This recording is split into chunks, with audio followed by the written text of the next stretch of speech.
everyone, this is your girl SolieSims and welcome back to another video on my channel.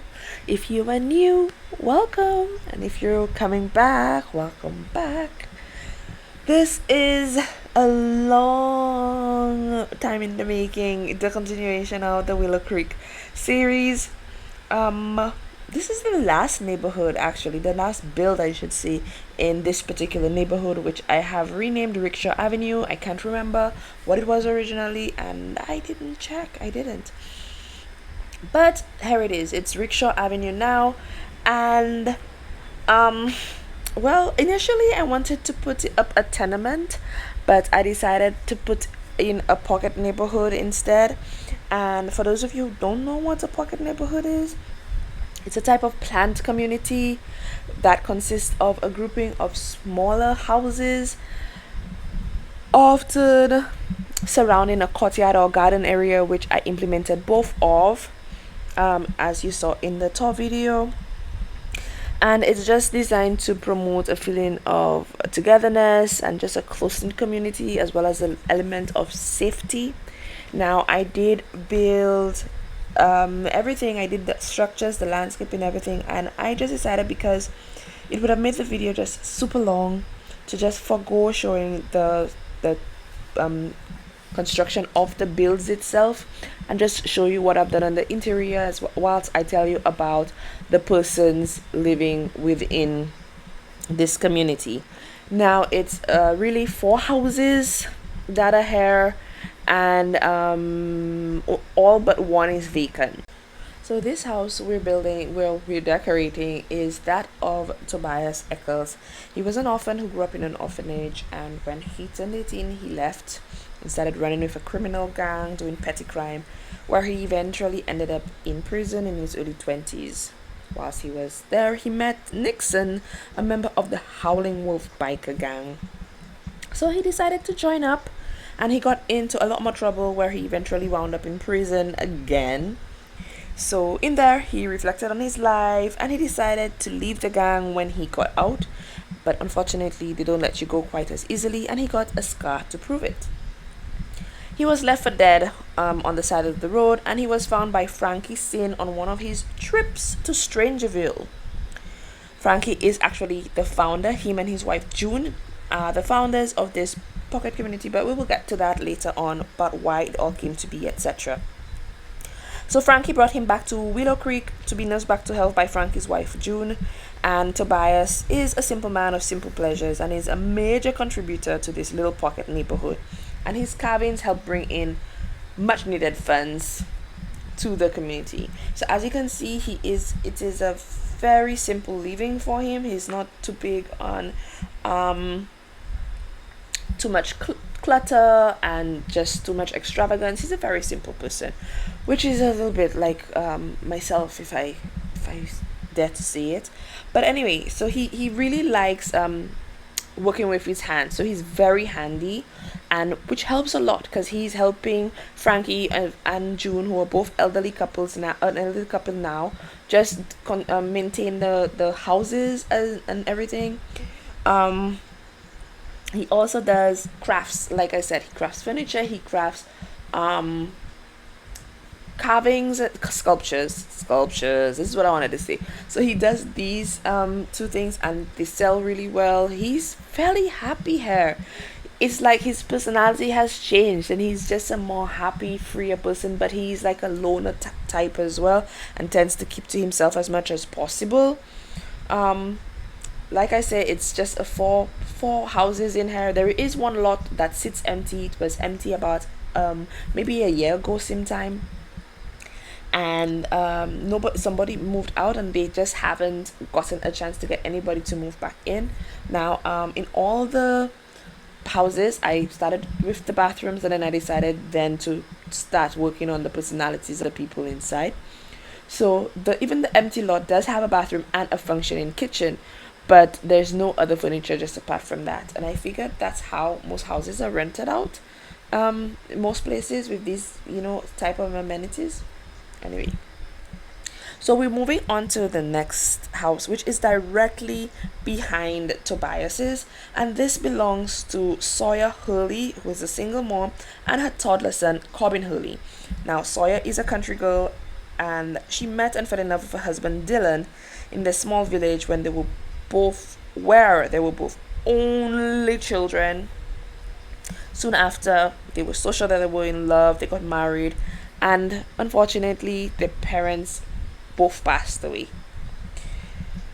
They were barely making ends meet on their tiny farm, and when Dylan passed away in an accident with a tractor, Sawyer was absolutely devastated.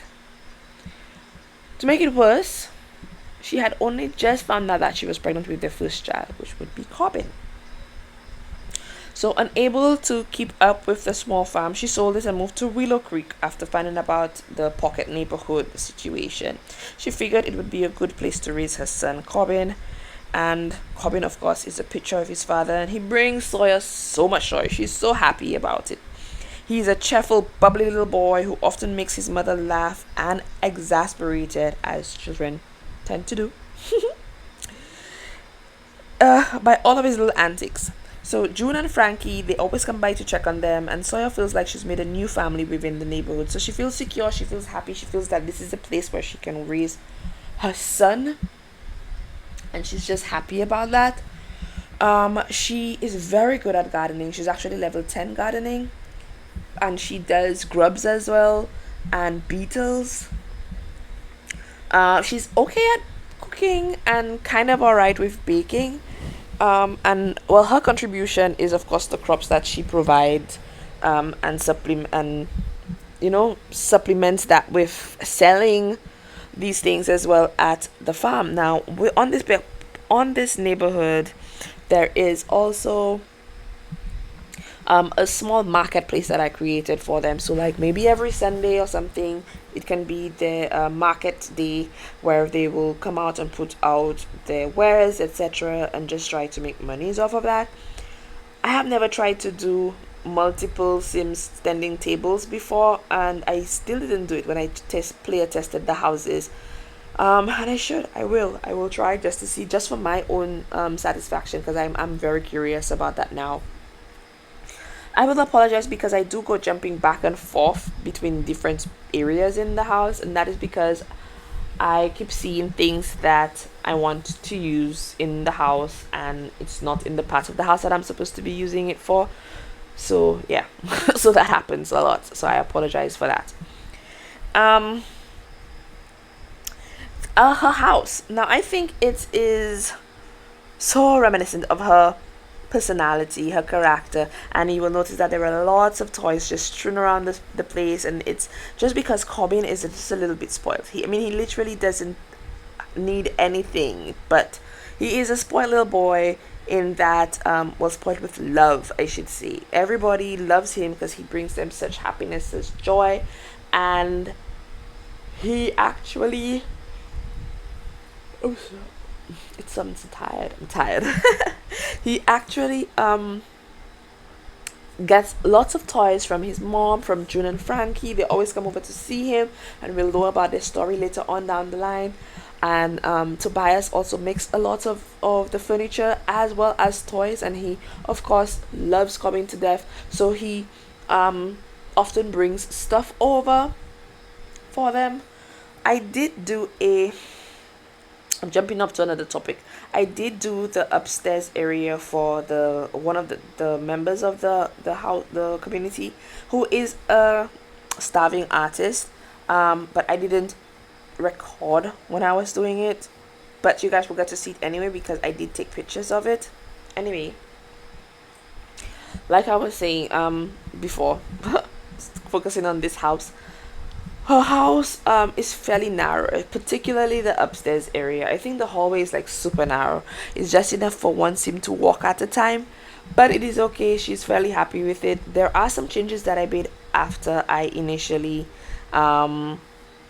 started working on this, and that is because when I moved on to somewhere else, I found some things that I felt that would have better suited this space, so I ended up putting it in there as instead.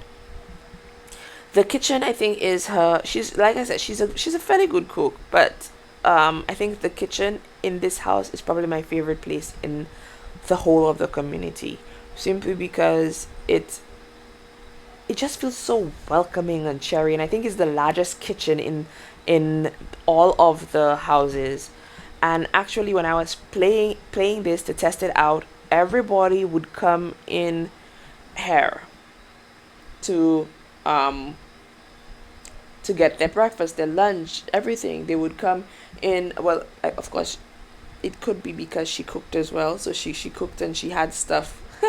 She had stuff there in the fridge. So everybody would come in there to get stuff to eat, or they would head over to this shed thing that I built. Shed thing, but it's like a pergola, I should say, rather.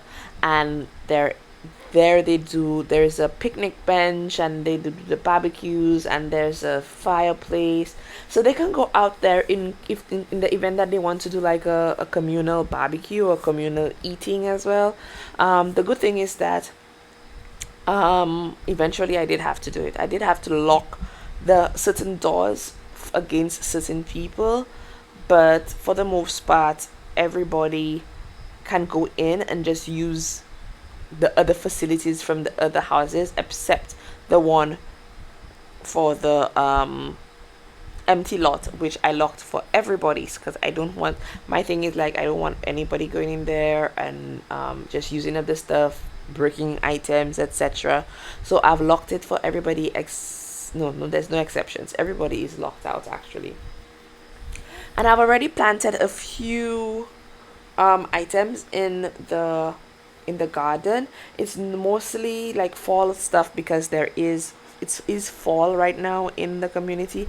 Oh, another thing I should have said is that because it's fall, I actually added a pumpkin carving station, and I figured Tobias probably is the one who does all the carvings, etc., being that he's so handy, and I think it's a big thing for them. So there's that. There's also a area that sells planters, flower planters, but yeah, and I think there are like maybe three tables. But like I said, I never tried selling with multiple sims on a lot before, so it will be interesting to see how that turns out. So as you can see, we are in Cobbin's bedroom, and we're just trying. I'm trying because I wasn't sure it is what exactly I wanted to do in his room. If should I have gone red? Should I have gone like blues and greens? But anyway, and teal. But anyway, you guys will see. This is what I eventually settled on. His room is small, but it's cozy. I think he feels it's a comfortable space for a toddler. He has access to everything: his toy box, his potty. Although I would have preferred the potty to be in the bathroom, but space was limited as well. So yeah, so he has space for all of this, and his mom would come sometimes and sit and read with him. And he's just such an independent little boy. I mean, his skills are mostly up to where it's supposed to be as well, and that helps a lot. And trying to figure out the layout of Sawyer's bedroom was a headache. I couldn't figure out what I wanted where. But as for bedrooms, I think my favorite bedroom is actually in Frankie and Sin's house. It's all dark wood, and but guys, you will just see. You will see how it turns out. So I figure in some of these boxes are things that Sawyer came over with from her old life. So there are pictures of her husband and her family that she did put up on the walls in the hallway, because she wants, of course, Cobbing to know where he's from and his family, etc. But I did change, like I said, the dresser in the end. Well, when the pictures come up, you will get to see that. But the bed, I believe, is her marital bed. She just wanted to bring that in as well, which is awesome. I didn't even check to see if she has access to the balcony. She might not. I'm unsure. It's possible that she would have it. Now, like I said, because I didn't show you guys how I finished the studio apartment upstairs, that of Frankie and June, which we'll be heading to next, I will just tell you a little bit about the starving artist who lives upstairs of Frankie and June's house. So he has a studio apartment upstairs basically, and this of course is Frankie and June's house. So he has a studio apartment upstairs, and he appears to be a starving artist, or it seems that way.